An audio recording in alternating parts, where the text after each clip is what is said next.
All right, so welcome to this panel discussion where we're going to talk about blockchain adoption challenges. I won't be standing up all the time, so I'll sit down in a minute. So let me introduce our panel. On my left-hand side we have Galya, Westler. We have Philipp, Sandner, we have Matthew McGraw, we have Lavinia, Osbourne. Sorry? Almost. Almost, sorry. I'm Christian. Okay, Christian Heinz, sorry. And we have, it was wrong in the announcement, sorry about that. And we have Bert Kastel. Do you have Dutch roots by any cause? Or no, German. Oh, German, okay, I thought so. So I prepared a couple of questions to you, which we're going to discuss about, and I'll ask either of you to respond to it. And you can pick it over if you want to. So if you want to contribute, feel free to raise your hand and I'll bring down the mic to the ones who wants to talk. And obviously, the first question I'm going to ask you, and Galya, if you want to be the first one to respond to that one, is actually, what do you see as the biggest challenge in blockchain implementations at the moment? So I think that before talking about implementation, we talked about it at the break, that the biggest challenge is how do you convince, I'm saying convince, quote unquote, because we all know here that we don't need to convince businesses to adopt blockchain. They just need to adopt blockchain. But the challenge is how do you convince, and I would even say educate businesses. And one of the best ways to do that is a conference like this and many, many other conferences. And I would urge other business leaders from this community, this lovely community, to talk about real use cases in blockchain technology in order to show the way or show the light to the other businesses to also adopt it. Okay, any other thoughts here? Philipp. I think the most pressing need is that people in senior decision positions, for example in larger corporations, but also with the government and including large-scale investors, venture capitalists and so on, they very often have not understood the technology, and therefore that's a lack of education. That's also a lack of interest partly, for example with banks. And without interest, without understanding, you cannot make decisions, and then no budget is coming to us here in the room, and then nothing happens. But concerning your questions, you know, that's just the time, that's just how it is. It just takes some more time. And you can convince people, that's absolutely right. But sooner or later, people will come inevitably. We just need to be here and wait. Yeah.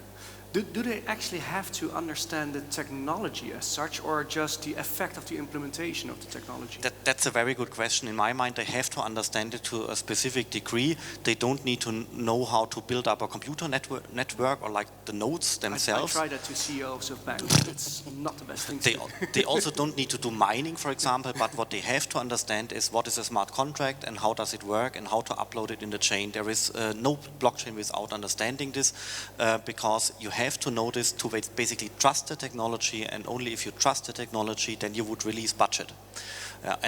But to understand, you know, how do smart contracts work, you have to really dig into this, and senior decisions makers, for example, they very often also don't have the time to investigate this for, say, 1 or 2 weeks. Yeah. Effectively, it all starts with the identity on blockchain, because Mr. McGraw seems to have taken my place all day long. All the time, So if we can bring that on a blockchain, that's a huge advantage. But then in general, I fully agree with Philipp that in the larger corporations, there's a lot of intelligent people already trying to adopt blockchain technologies. However, right now, even if we have 1 billion transactions on the Ethereum blockchain tomorrow, it doesn't necessarily mean that we move forward in a more revolutionary way, because the business models itself, they're lagging behind. And that is one of the major challenges we have to take a look at. Yeah. I think another challenge is people. You have to hire the right people, the right talent. How do you find them? And especially if there's not so much money in the industry, particularly for startups, you're waiting for investors. How do you attract those people into the business to help you start creating so that you do have something to offer an investor? So I think people is important. Bert, anything? Yeah, from my perspective, it is mostly that the underlying technology needs to evolve a little further. So I'm in favor of public blockchains, and they're just way too slow and too expensive right now. Once the scaling has been solved, then I think the applications because their blockchains are, but interoperability, the applications will just become very obvious and the money will flow and the adoption rate will go up in business. Just add to that? Yeah, sure. Yeah. So I just want to say from the experience that we've had is I absolutely agree with you. Some of the projects that we do when we are engraving some of the business logic and business process, we do it actually with Ethereum when you don't need a very high throughput of transactions. But I want to go back to the point of how to get them on board and also to the point about business models. If you notice in my presentation, I had 2 slides about the comparison. And once you do a comparison from a cost-effective perspective, you touch on their pain point, which is how to not lose their customers, how to remain with high reputation, and most importantly for every business leader is the bottom line. Yeah. So if you can show them, and this is all based on experience, you have to actually develop some solutions for them, and then you show them how much they've spent on manual work, how much they've spent on disputes. It's kind of the example of Apple, them saying 5%, we already know we're losing because of the way we do supply chain today. So if you can actually show them how much they're saving in the short term, they have to invest, but in the long term, this is how much money they can save, they will be on board, absolutely. You're actually touching upon a brilliant point, and that brings me to a statement that isn't even on here, but shouldn't we just lose the word blockchain when talking to our customers? Because we're focusing maybe too much on the technology and not so much to the end solution. Yeah. Anyone pitching in on that one? That's the best applications that are on the market right now, where you don't even see that you're operating on the blockchain. Yeah. So there is a couple of very interesting solutions. Conto, for example, operating on a token D network, a white label solution. Yeah. You wouldn't know that you are transacting on a blockchain right now as the end user. Yeah. And that's, I think, key towards a further and speedier adoption. So you all touch upon the solution, the business model side, etc. But one thing neither of you mentioned, and that's just out of personal curiosity, is, for example, the legal aspect and the regulatory aspect. Do you run into problems there for adoptions? Because that, at least for me in the Netherlands, that is some of the elements that we run into, that we miss out on an opportunity, maybe also due to the lack of education for the regulators in order to adopt this new technology as a whole, because they fear that either they don't have a grasp on macroeconomic elements anymore, or elements like GDPR. I can only speak now for the German-speaking countries, since that's my main network actually. And if you see Liechtenstein, for example, you know that's world class what they are now having done, and it comes into place in January 1. You can really tokenize everything straightforward without any legal workarounds. That's massive. Then Switzerland is very proactive with some issues here and there. In Germany, I would say that the German FMA, the BaFin, has 30 or 35 people understanding blockchain at the regulator. That's something which is really nice. Yeah, absolutely. And the same with the Ministry of Finance in Berlin. I would say that there are 15 or 20 people understanding all this. We have new crypto regulation coming up in Germany as of January. They are termed differently. They are new anti-money laundering rules, but I would call them crypto regulation because they would allow banks and exchanges in Germany to trade and custody Bitcoin. So that's basically getting ready for the institutional market, coming in January. That's massive. On the other hand side, the German government has created a blockchain strategy saying that it's okay that if you do Bitcoin, but please, we do not want to have Libra here. That's a very clear statement. Bitcoin, yes. Libra, no. That's basically absolutely clear. In Austria, is also very proactive. So this really progresses well. And I think for the Baltic countries, they are even more ahead. That also works well. So therefore, I wouldn't say right now that there are very strong regulatory hurdles. You can do business with blockchain if you want to. Yeah, I agree. Yeah, but can I just add about GDPR? So I think that at the end of the day, we do have to collaborate. Well, to be more exact, governments have to collaborate with business leaders to make change happen, but it's what other people have been saying, that it's up to the business leaders to really innovate. And what we've been able to do with GDPR, which I think is a really good point, is 2/3 of it has nothing to do with blockchain. 2/3 of it is organizing the companies, all the information that belongs to European citizens, and then based on the different legality of the different countries, understand what information can be erased. The only third piece that we do, which is a third of it, is providing proof when the right to be forgotten has been exercised or about to be exercised, which means that who is the person who authorized it, at what time, at what date, who asked for it, what is the reason that they've asked for it, are they abiding to the different rules? And so what you end up doing actually is you work with their compliance officer, and instead of providing proof inside your company, inside your database, you put that proof on the public blockchain so that everybody can have access to it, but you don't necessarily put the private information there, just the condition. Yeah, you should never put private information on a permissionless blockchain. Let me be clear about that. But you actually mentioned you said a public blockchain, and we were talking about the permissionless blockchains all the time. But in permission blockchains, I think a lot of regulation is quite easy or relatively easy to implement to start with. You guys mentioned the education part on the company side, but on the other side, the end users, people have put their trust into trusted third parties for centuries. Yeah. This is just the way we work. This is the way we were raised. Is the market even ready for peer-to-peer products on blockchain? But that's exactly the point. So they've been also failed continuously.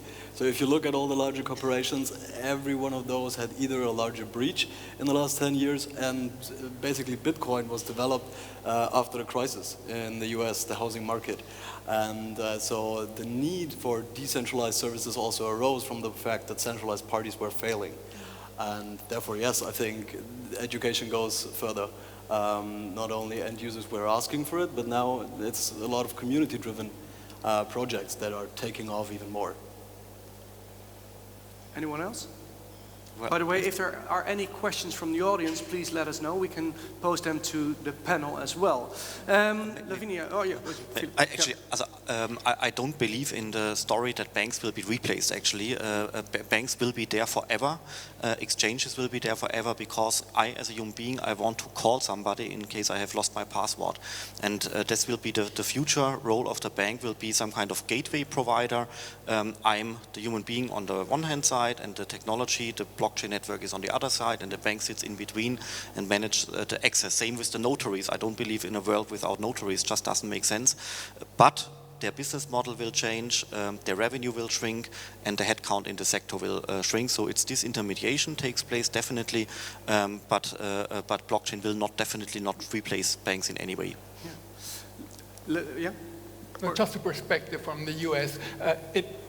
The US is a continent in that respect. It's very diverse. You have the technology hotbed in Silicon Valley and in the Boston area. You have a very advanced legislation in the state of Wyoming, for instance.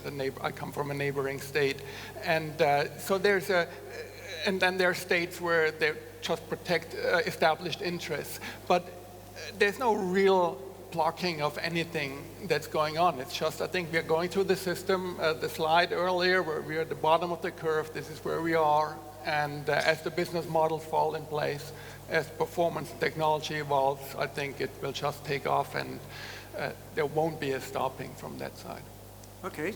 And can I just add something to it? Is that, you know, when you're trying to really disrupt, and I think it's according to what you were saying as well, you really can't disrupt the big players. If you think about it, right? The movie that we saw yesterday is amazing from an idealistic point of view, but the reality is that governments will remain very slow, and banks will remain to be the big players. They're the ones that really make the decisions for us. And so it's almost like, if you look at it like we are the little men, which we're not. We are the people that can make the decisions. And if you are business leaders, you're the ones who can make the change. And the way to do that is you have to basically play their game. And the way you play their game, so I'll give you an example. When we talk about cross-border payments, the majority, 70% of the solutions that we bring to market has to do with regular banking, regular SWIFT. This is what you do. You play with a bank, you work with a regulation, you do regular KYC for companies wanting to send and receive payments. But then once you introduce that to their initial pain of how do I do global payment, then you can come and say, well, what about these exotic countries that you can't? actually do payments. What about seeing if there could be another solution? And that's when you drop the blockchain word on them, and they're like, oh, okay, let's listen.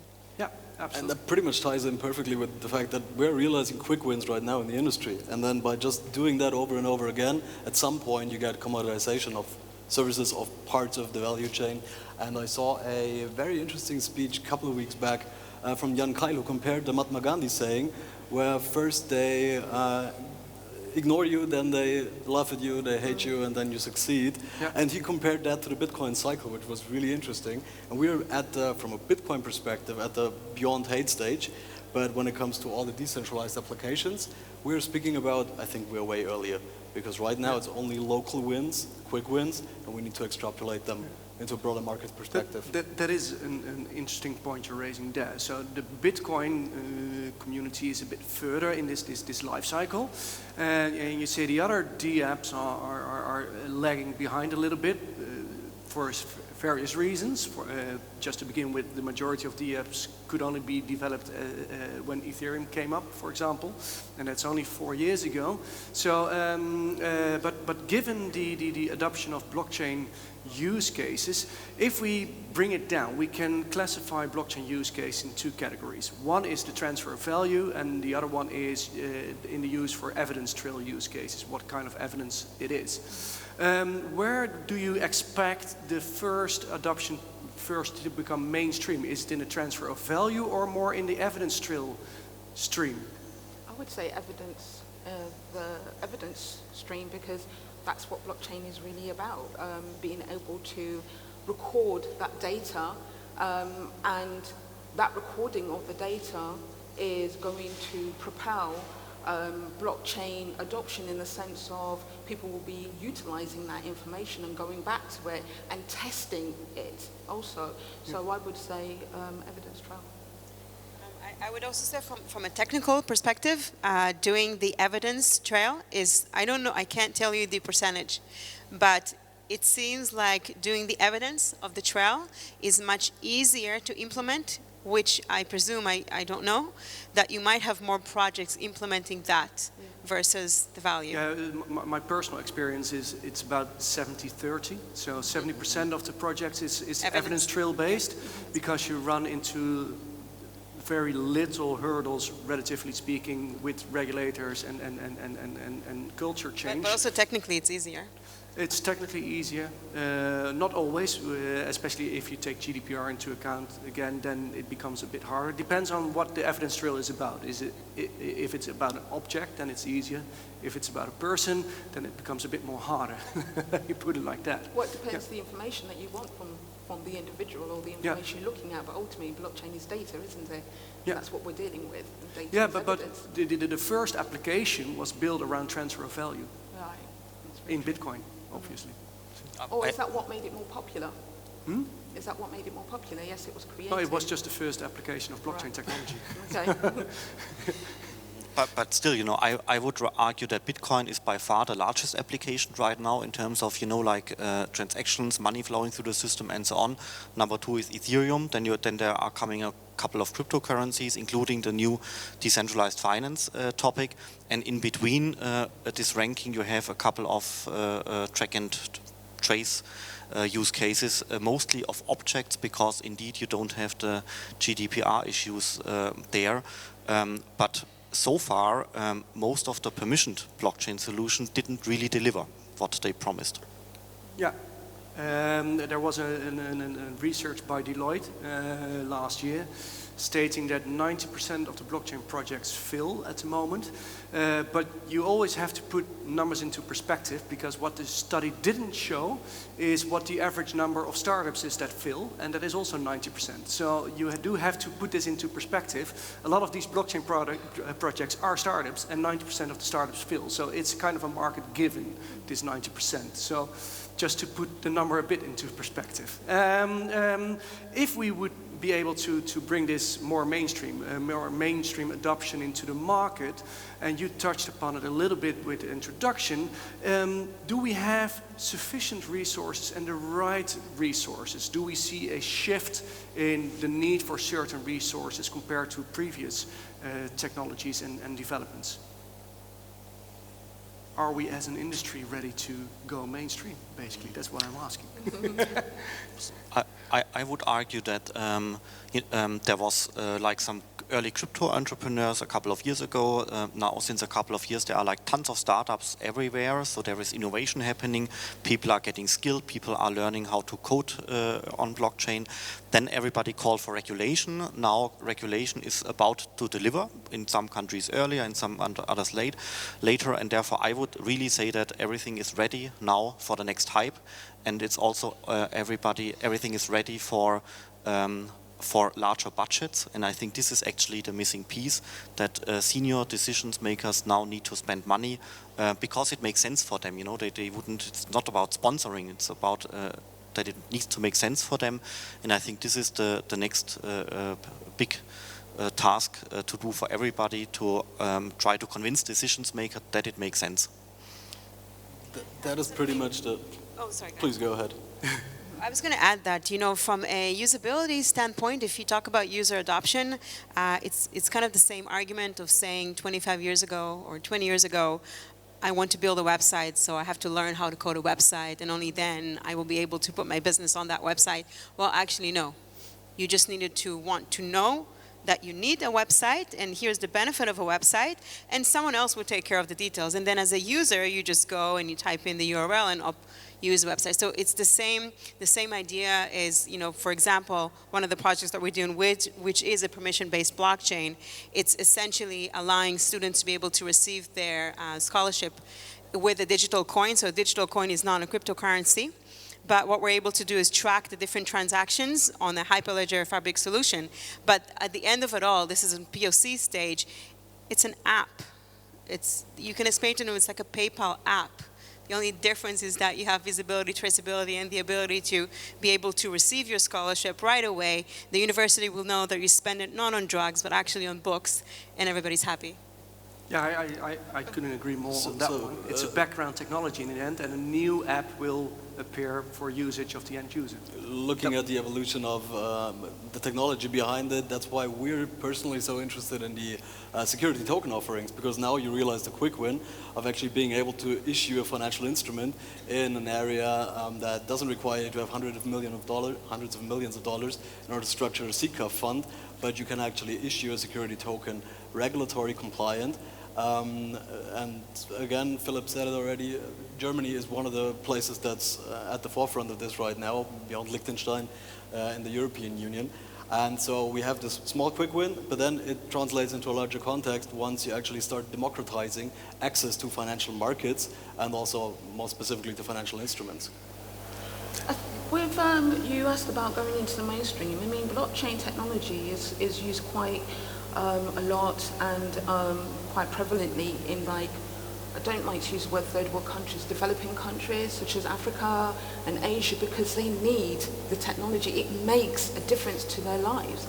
And I think ultimately, like Galya touched upon, it's about people wanting to use the technology and seeing the benefits for themselves, and also it being easy to use, which is why, you know, sometimes I come to these events and yes, you know, blockchain is a technology, as I touched upon and all of us have touched upon, but it has to be spoken about also by people who are business-minded, who can simplify that technology and show businesses how they can implement it into their models and present it not just to the big businesses, but the small and medium-sized enterprises. The blockchain is, it depends whether you're talking about permissioned or permissionless blockchains also. When you're talking about public blockchains, then blockchain is about interoperability, about sharing data. Blockchain is a big database, a shared database. And when I think about what the best business case would be, total supply chain, all the supply chain transactions in the world, how many of those blockchains do you want to have? I would say one if it's really decentralized, whatever decentralization means. But if it's really decentralized, I want one. I want one that's common shared, like one internet. And and then you have all these little add-ons from the corporate level.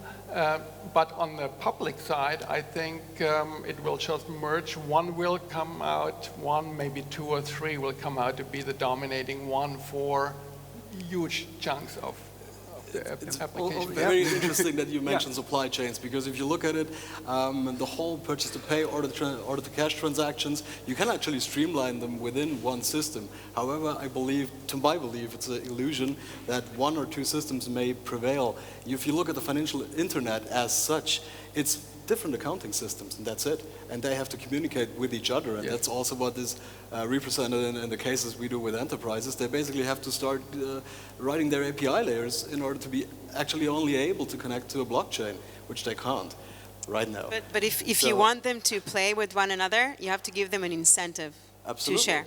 Absolutely. Yeah, that might be one of the keys.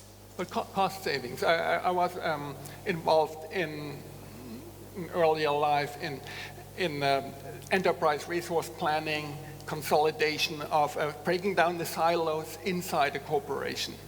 And the same identical logic that applied to that inside major corporations applies to global supply chain transactions. You have silos. Why? We're dealing with so many different, I think you talked about it, so many different locations in the world and legal entities and all of that. We need to consolidate all of that, break down the silos, and that's the classic business case, and that just drives, I think, the adoption because you have the cost savings. Any questions from the audience? Yeah, please. Give me. I'll jump down. It was not appropriate.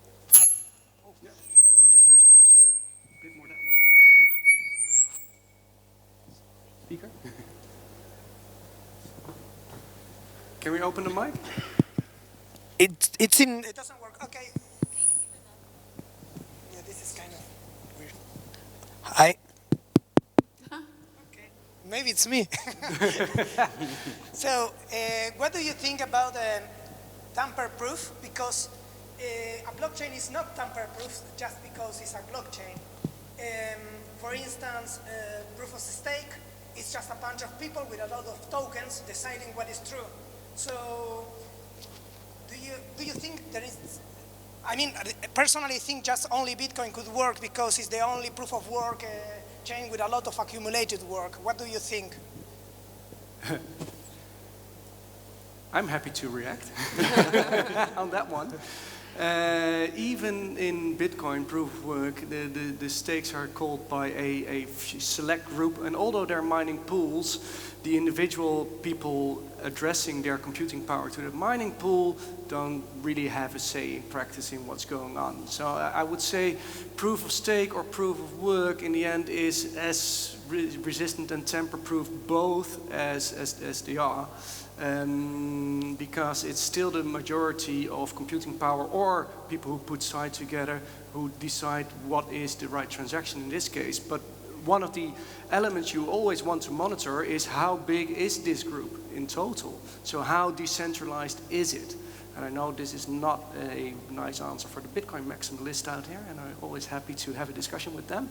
But so you always have to watch how decentralized is it. If it's a permissionless system, in a permissioned system, you agree to the fact that the consensus is reached with the parties in the system in itself.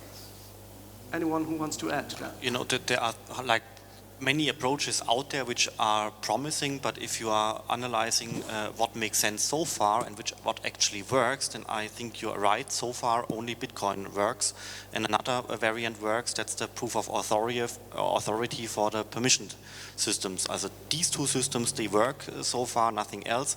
But I think proof of stake will also soon work once Ethereum is migrating to the next version. Then we will see if POS will also work.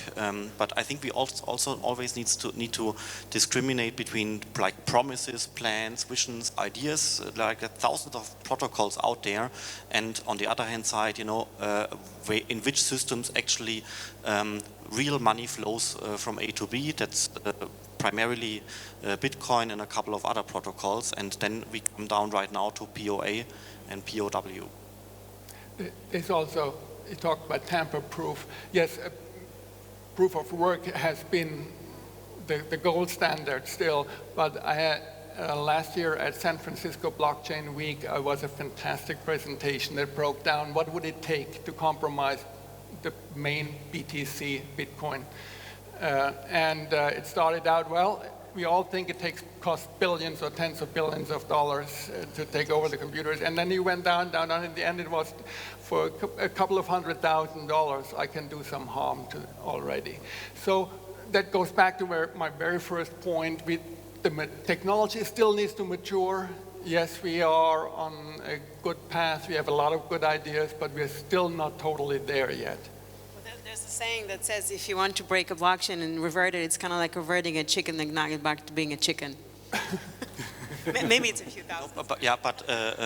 But in my mind, nobody has done it so far. Bitcoin still works. There has been some upswings, downswings, and so on. But so far, nobody broke Bitcoin. No secret service. No other force on the worldwide planet. So actually, I know these figures. But if they are true, then you would ask, why is not a government or some criminals investing €100,000 to bring this down? Understand it's what's around it that was broken, right? So they can break into wallets, they can break into different code that's being written around it, but not the actual blockchain. Any other questions from the audience? Anna? Otherwise, we'll repeat your question. Is it working? Okay. I have a question about the hype. Do we really need to talk about blockchain? Is it needed for all kinds of business models and all kinds of industries? What do you think about this? Before I'll give my statement, I have diverted to the panel. So I just want to reiterate what I was saying and also talk about, I was saying this in my presentation. I think that you need to be, first of all, I think it's very innovative and very unique for us to sit here and talk about this amazing technology, but talking about the reality, and when you meet businesses, and you need to talk to businesses all the time, you have to talk to them about their pain points. So once you alleviate, or at least in the conversation, right, strategically, you alleviate their pain points and you hear about what they have to say, only after you, and that's what we do actually, we do a lot of security audits and system audits and strategic audits. Only after we'll say, maybe this could be a good implementation for blockchain, but maybe it wouldn't be. I would say it depends on the country or the area in which you're launching that business or that business is situated in, because again, in the Western world, we don't really need blockchain technology. We don't. Yeah, if you look, for example, payment within the Netherlands is real time, and for an end consumer you pay zero. Yeah. So the need isn't there immediately. Exactly. Yeah. The need isn't really there, but in other societies it is there, it is needed.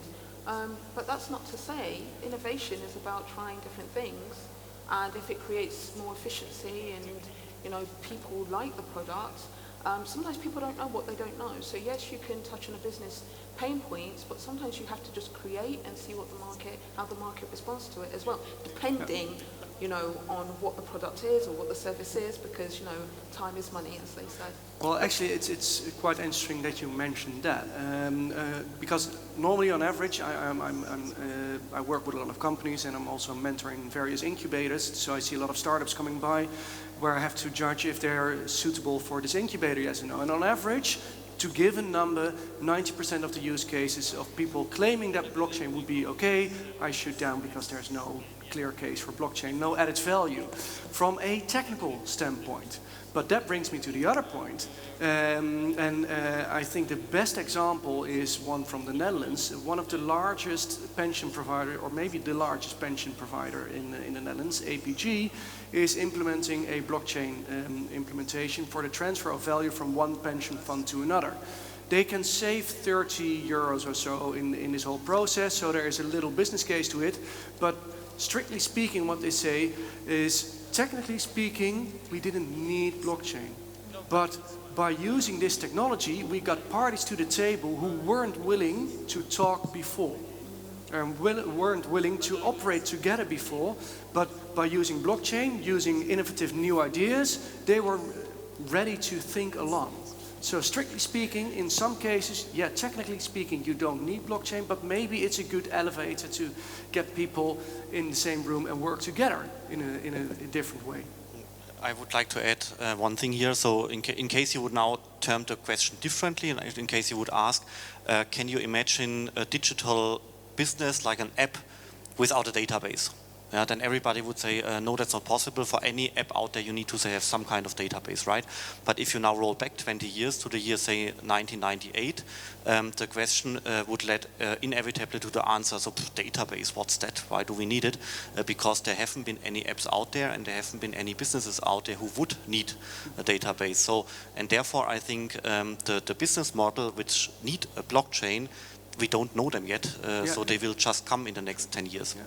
I think another great example, and it doesn't have to do anything with databases, but when they first introduced the iPhone, nobody in the world expected that anybody would buy because it only had one button. Yeah. So, and we needed phones with multiple buttons, and all of a sudden everybody has an iPhone-like phone. Yeah, I would also like to challenge that we don't need it. What does need mean, right? There's about $800 billion of fraud going on in the US healthcare system. If you had records that used something like blockchain, distributed ledger technology, shared databases, you could eliminate that potentially. Or what I was talking about earlier is just data security and how the data monopolies suck all your data out there, and that's not to the benefit of the people. So could that lead to total surveillance? Can we use the same kind of principles to change a lot of what we think is normal, but it's heading in the wrong direction? So need, no need, just depends a little bit on your context.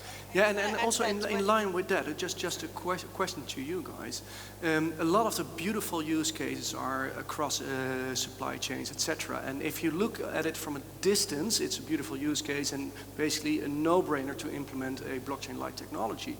But a lot of individual companies actually benefit by the fact of intransparency. Of course. That is what trade is about. Isn't that a threat in itself for adoption? Yes, it is.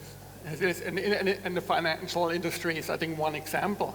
I'm always stunned by how many foreign exchange transactions are going on every day, trillions of dollars, in 4 days as much as whole global trade. I don't even see the economic benefit of that. You come out with the end result is a few exchange rates, and financial industry sucking about a couple of % of the world's GDP into a financial aristocracy. That is only possible because it's totally intransparent.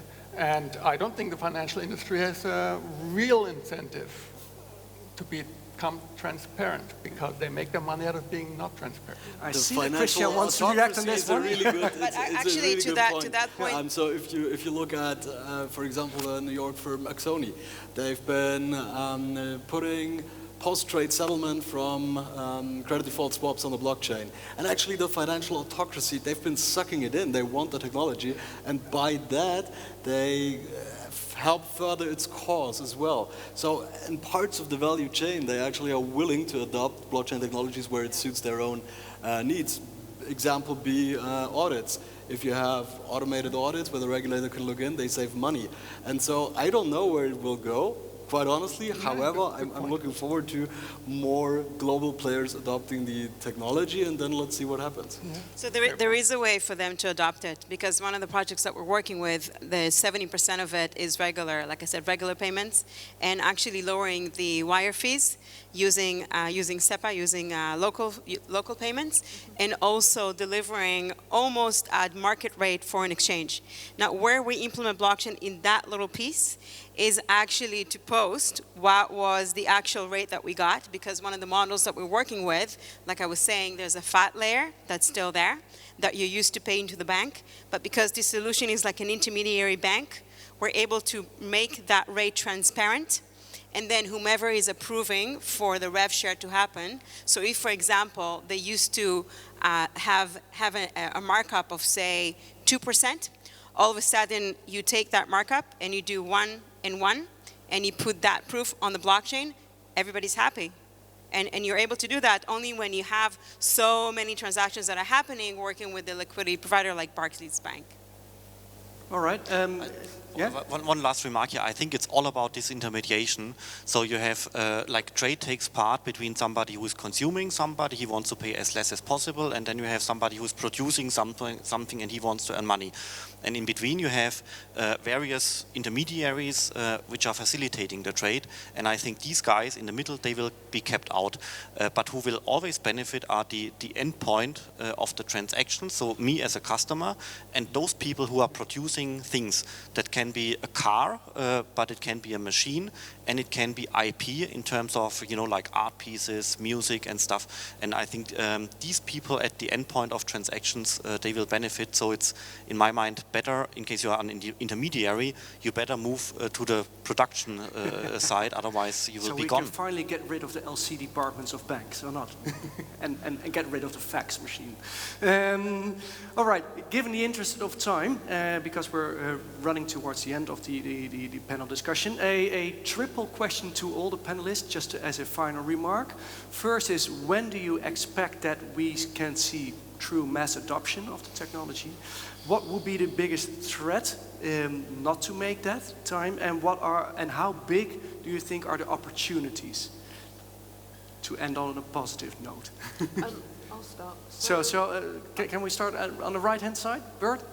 So the three questions were... when do you think we are on the brink of getting mainstream? So really get mass adoption. What are threats for that line, and what are the opportunities in the end? So I mean, the first one, I would say, it depends what you mean with mass adoption, but I think we're getting really on the hockey stick in about 2 to 3 years. I think then we'll talk about hundreds of millions of people. The threats are, I think, on the technology side, that we are not ready technologically. That's my number one thing: performance, performance, performance.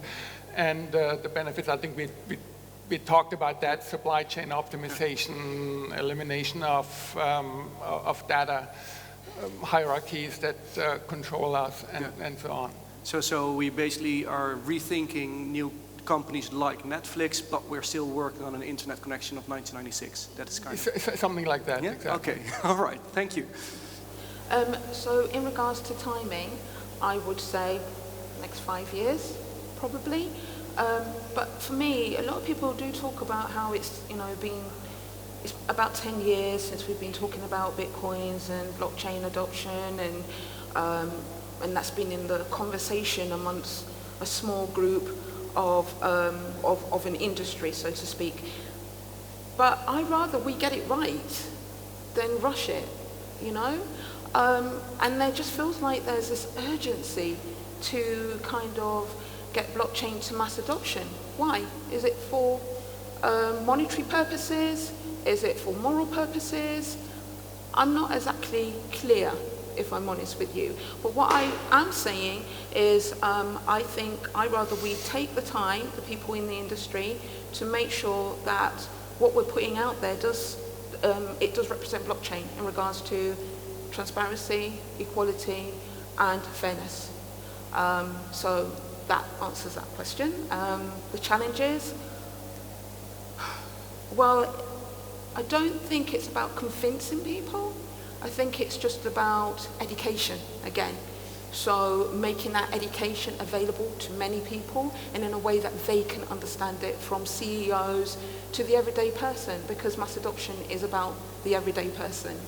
And then opportunities is that it's innovative, it's creative, and with innovation, I think this gentleman made a really good point.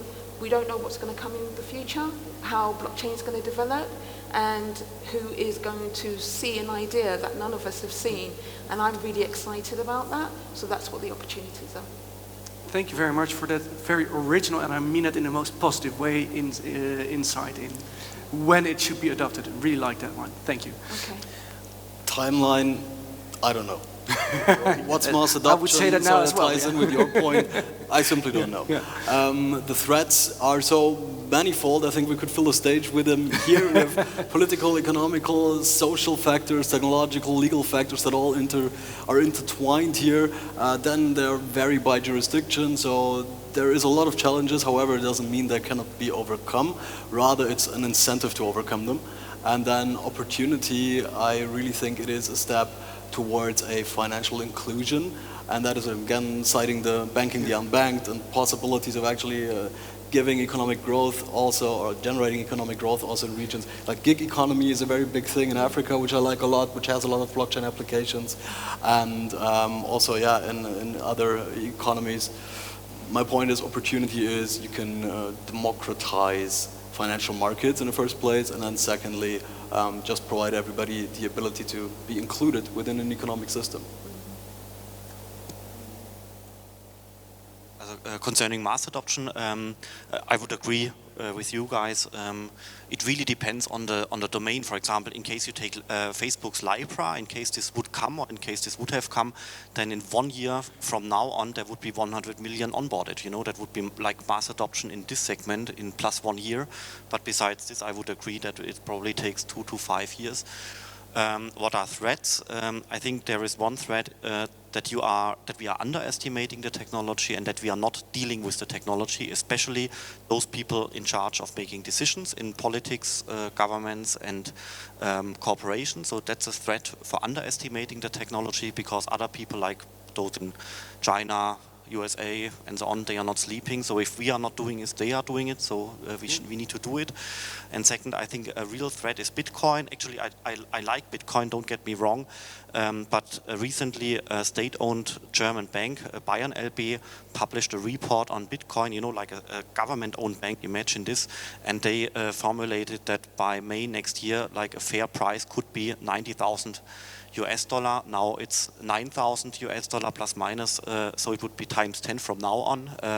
And the dangerous thing is then honestly the electricity consumption. I hate this topic, but it's really getting a threat. And then with this estimation, Bitcoin would have like 20% of the market capitalization of gold. Then it would basically absorb purchasing power from other assets, and that can be really scary.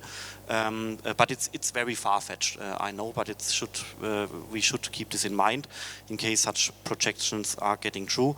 And what are the opportunities? Again, also Bitcoin, because it's not just bad, it's also amazing opportunities out there by Bitcoin, like a real decentralized technology.